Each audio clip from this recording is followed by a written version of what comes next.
Olá pessoal, boa tarde, tudo bem? Então vamos começar hoje a nossa última parte então do conteúdo de cinemática.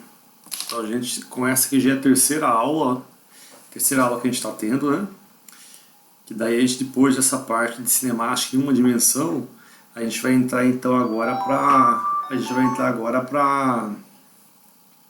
cinemática em duas e três dimensões, que vai ser a cinemática, movimento em duas e três dimensões, que a gente vai começar na segunda-feira, tá pessoal? Então então só para a gente relembrar o que a gente fez na aula da quarta-feira passada. Então quarta-feira a gente resolveu um pouco de exercícios, acho que foi uns três exemplos, se não me engano. Daí falta um exemplo que eu vou dar agora. Mas de conceito novo que a gente viu, a gente viu o problema inverso que a gente trabalhou. Então, o que consiste esse problema inverso? A gente viu que a partir da função da posição, se você tem a função da posição em função do tempo, que a gente costuma falar no ensino médio de função horária, né? Você consegue determinar a velocidade e a aceleração. Não é isso que a gente viu?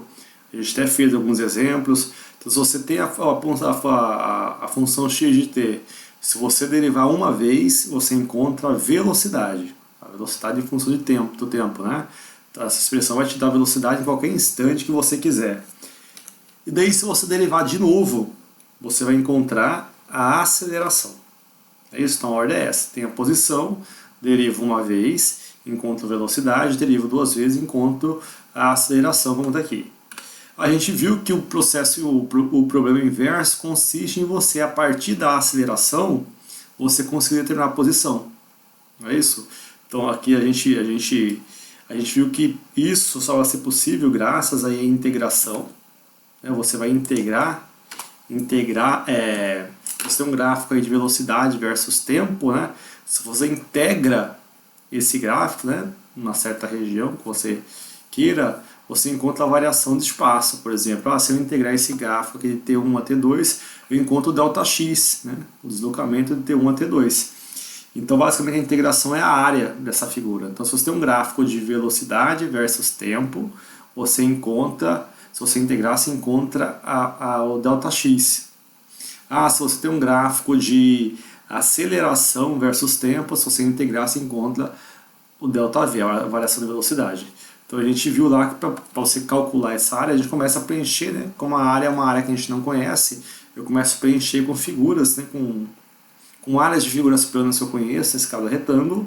Se eu somar a área de cada retangulinho, eu vou ter aproximadamente a área da figura. Aproximadamente que você tem esse textinho branco que aparece. Então, para eu conseguir a área exata, eu tomo o limite que esse ΔT vai para zero.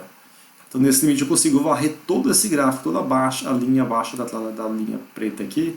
Daí eu consigo calcular essa área. Então, quando eu tomo o limite, né, usando a linguagem do cálculo diferencial, né, esse limite que ΔT vai para zero, né, dessa soma de VT vezes ΔT, notem que esse VT' aí, ΔT' aí, seria o ΔT seria aqui a largura do retângulo, né? E esse VT' seria a altura, né? Então isso aqui são áreas. Então quando você o limite, você vai chegar numa integral, beleza? Então a integral é a área sobre essa curva. Então se você integrar uma área de um gráfico de velocidade versus tempo, você encontra a variação de espaço. Se você integrar um gráfico de aceleração versus tempo, daí você encontra a variação da velocidade.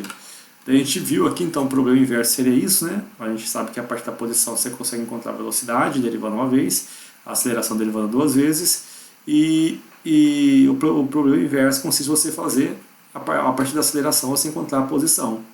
Então, para isso a gente usa a integral. Tá aqui eu peguei aqui uma integral definida, né? Quando você tem essa integral definida numa certa região. Por exemplo, aqui estou chamando de U1, U2, xn dx, né? Então eu vou integrar em relação a x, seja que a gente chama de integrando, tá, pessoal, dx. Então se eu integrar isso, fica x igual a n mais 1 dividido por n mais 1, eu tenho que substituir. Esse aqui é o limite superior e o limite inferior. Então eu pego aqui o meu x e substituo o primeiro limite superior, então no lugar do x eu coloco 2 menos o 1. Então na prática a gente aplicou isso aqui, né? Deu como exemplo. Aqui eu tenho um exemplo de uma integral indefinida, então não é definida numa certa região aí do espaço, né? Então x ao quadrado de x, o n aqui é 2, né? Então vai ficar x n mais 1 dividido por n mais 1. Então vai ficar x ao cubo, né? Já que o n é 2. Então vai ficar 2 mais 1, 3 dividido por 3. E se essa integral for definida, né? Então ela está definida, como nesse caso de baixo, né? Ela está definida aí no intervalo de 1 a 2.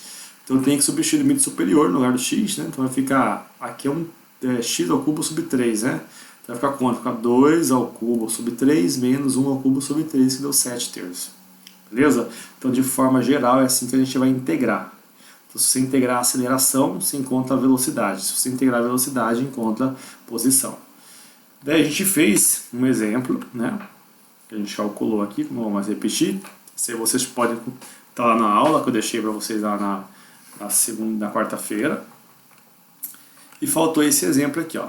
Então vamos lá. Eu não sei qual que é o exemplo, se esse é o exemplo 4. Você tem um gráfico de velocidade versus tempo. Então, você tem um gráfico de velocidade versus tempo. Se eu integrar esse gráfico de velocidade versus tempo, eu encontro quem? Encontro a posição, a variação, né? O ΔX. Então, que distância percorre em 16 segundos um corredor cujo gráfico, né? Aqui é cujo gráfico da velocidade em função do tempo é dada pela figura ao lado. Então, notem, você tem aqui, ó, um gráfico de velocidade versus tempo.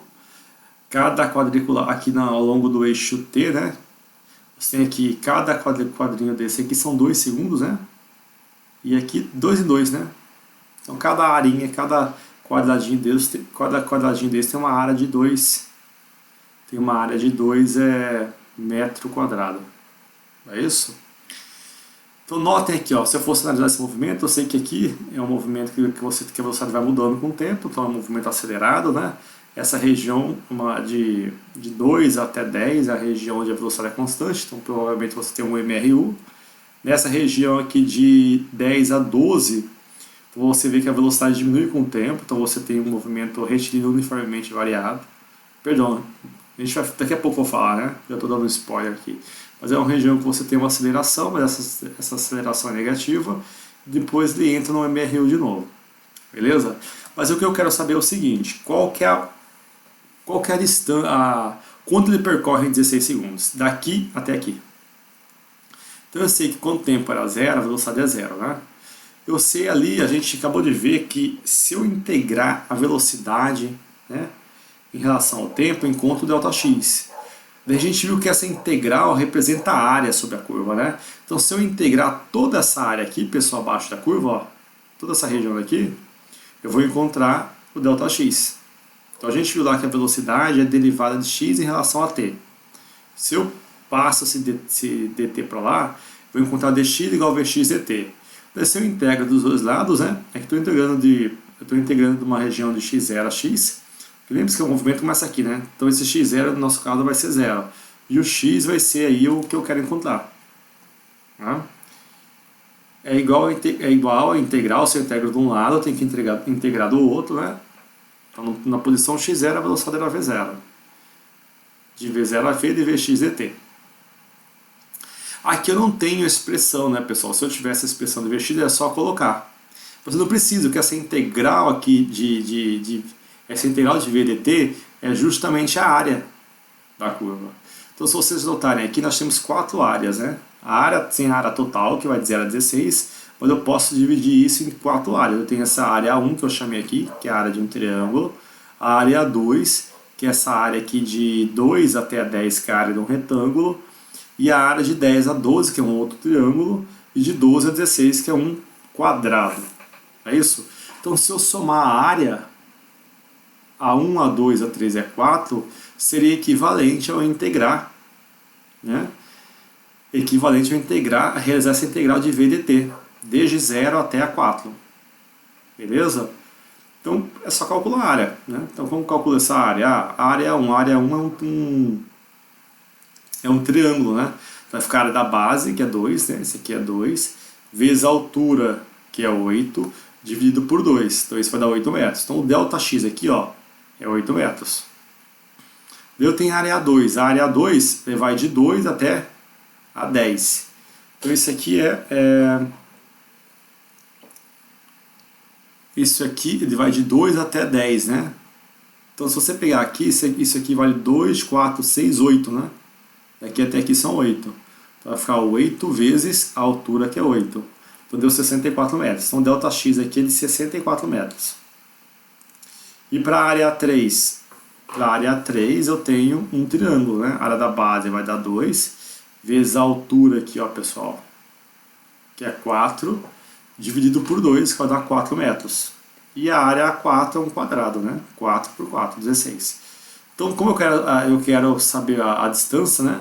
De 0 até 16 segundos, então vai ser, esse ΔX vai ser quanto? Vai ser a área 1, a 2, a 3 e a 4. Fica 8, 64, mais 4, mais 16. Então, o ΔX é 92 metros. Beleza, pessoal? Então, se vocês integrarem, né, um gráfico de velocidade versus tempo, vocês encontram, então, o ΔX, né, o deslocamento. Beleza? Daí, aqui, se vocês notarem aqui, a velocidade inicial é 0, né, quando t é igual a 0. Então, provavelmente, o x inicial é 0, né?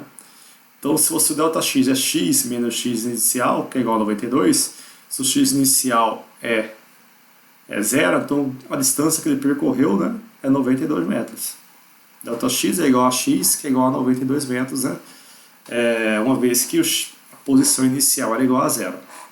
Então, tranquilos, se vocês se depararem com um gráfico aí, né, então vocês com certeza vão se deparar. Se ele quiser a posição a partir de um gráfico de velocidade versus tempo, é só calcular a área, isso vai te dar aí a variação de posição. E se ele quiser saber velocidade, mas te desse um gráfico de aceleração versus tempo, daí também é só calcular a área, se encontra a velocidade. Beleza? Então esses são os dois exemplos que a gente discutiu, né? Então esse aqui é o exemplo 7, tá, pessoal? Deixa eu só ajeitar aqui. Então eu acho que tá claro para vocês, né? O que seria esse problema inverso. Então é integral. Tá? Então a integral é essa área, só calcular a área. Então beleza, então a gente termina essa primeira, o que a gente tinha que ver dessa parte a gente viu o movimento retilíneo uniforme, né?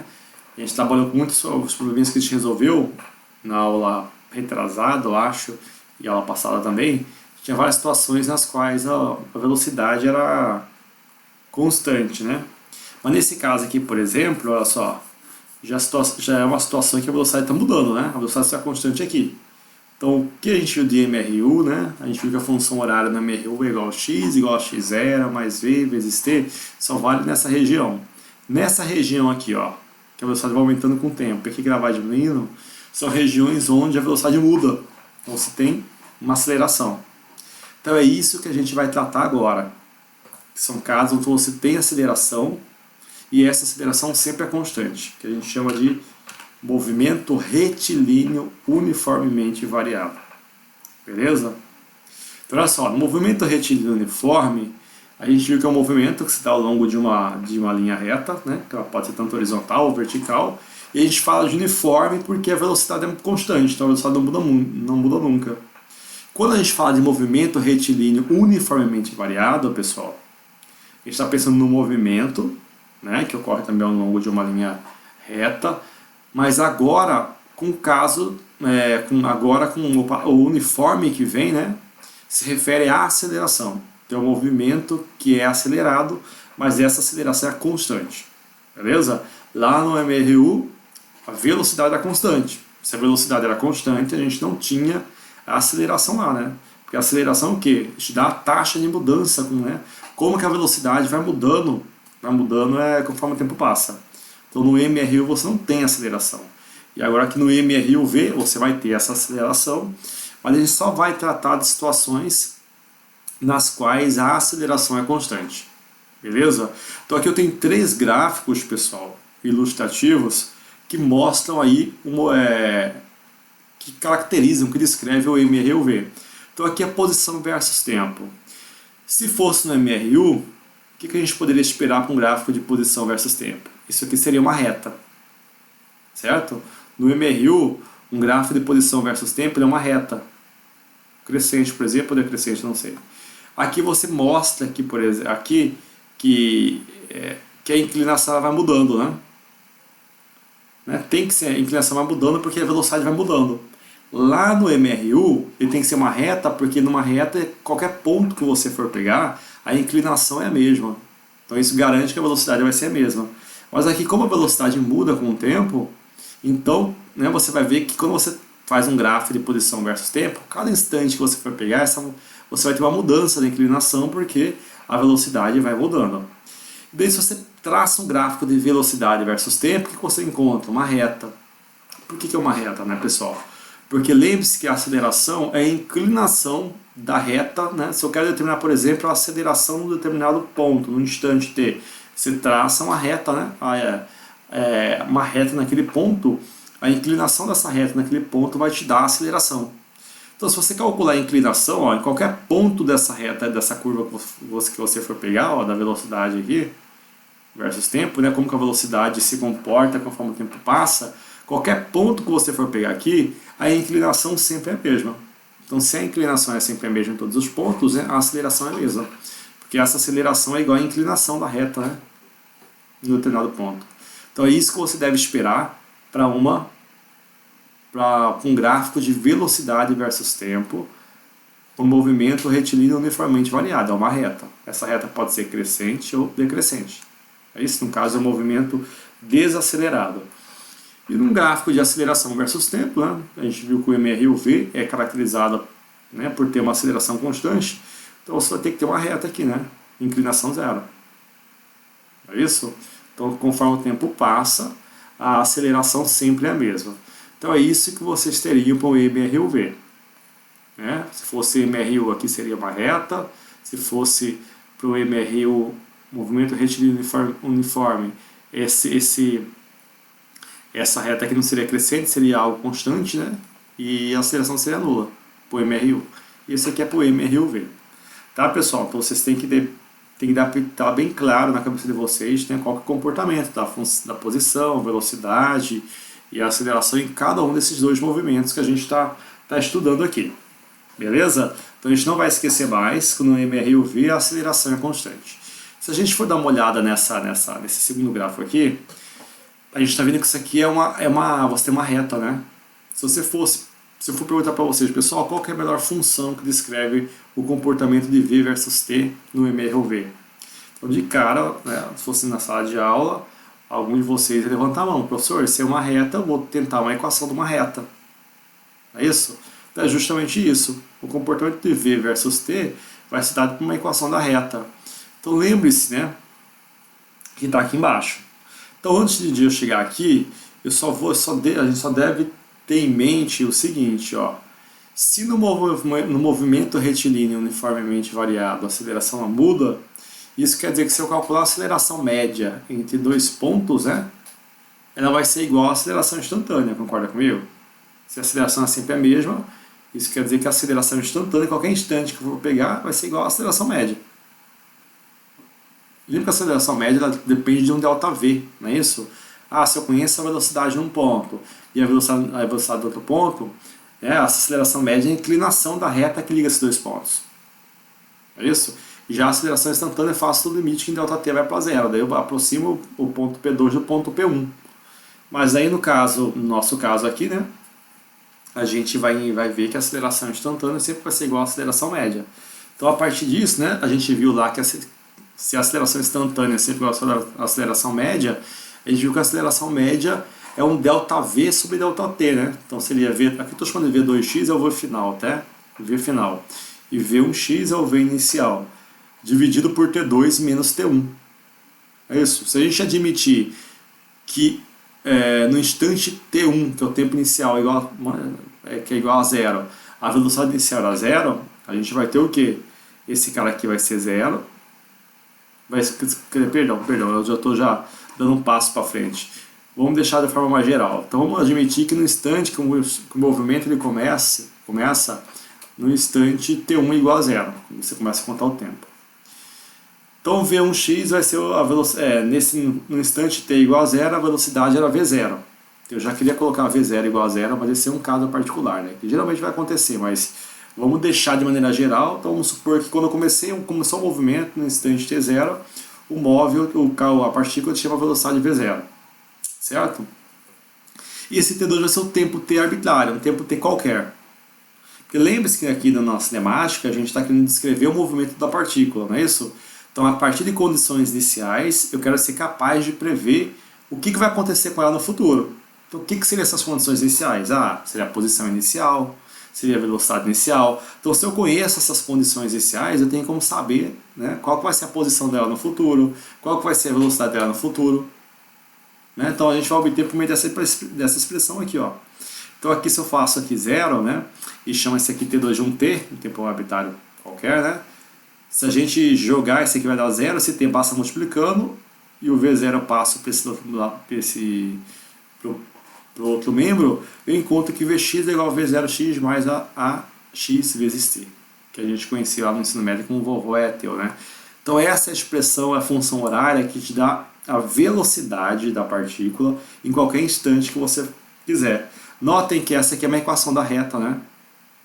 Coeficiente linear, coeficiente angular, né? Que é justamente a equação dessa reta aqui. Então eu já tinha visto lá que a aceleração era igual ao coeficiente angular da reta, que é a inclinação, né? A tangente desse alfa aqui, né? Se você pegar aqui, vai ser um alfa, que o alfa faz aqui com t. Então a inclinação dessa reta vai te dar a aceleração. Então essa expressão que está aqui, v igual a v0 mais a t, é justamente a equação da reta, tá, pessoal? Então aqui você vai ter o v0, um vx qualquer. Se você calcular a inclinação, você encontra o a. Então, coeficiente linear, coeficiente angular. Por meio dessa expressão aqui, né, o que a gente é capaz de determinar? Bom, se eu conheço a velocidade inicial da partícula e conheço a aceleração, eu sou capaz de dizer para você qual que é a velocidade em qualquer instante que eu quiser. Beleza? Então, notem que lá no MRU eu tinha só uma função horária, só da posição, x igual a x0 mais a t. Aqui eu já encontrei a primeira equação do MRUV, que é a equação horária da velocidade versus tempo. Beleza? Então notem, como eu já acabei de falar, que a x é a inclinação da reta tangente que liga V0 a Vx. Então se você tem um V0x, né, e Vx, se você ligar esses dois pontos por meio de uma reta, a inclinação dessa reta é a aceleração. Beleza? E daí a função que descreve essa reta é justamente essa equação, v igual a v0 mais a vezes t. Beleza, pessoal?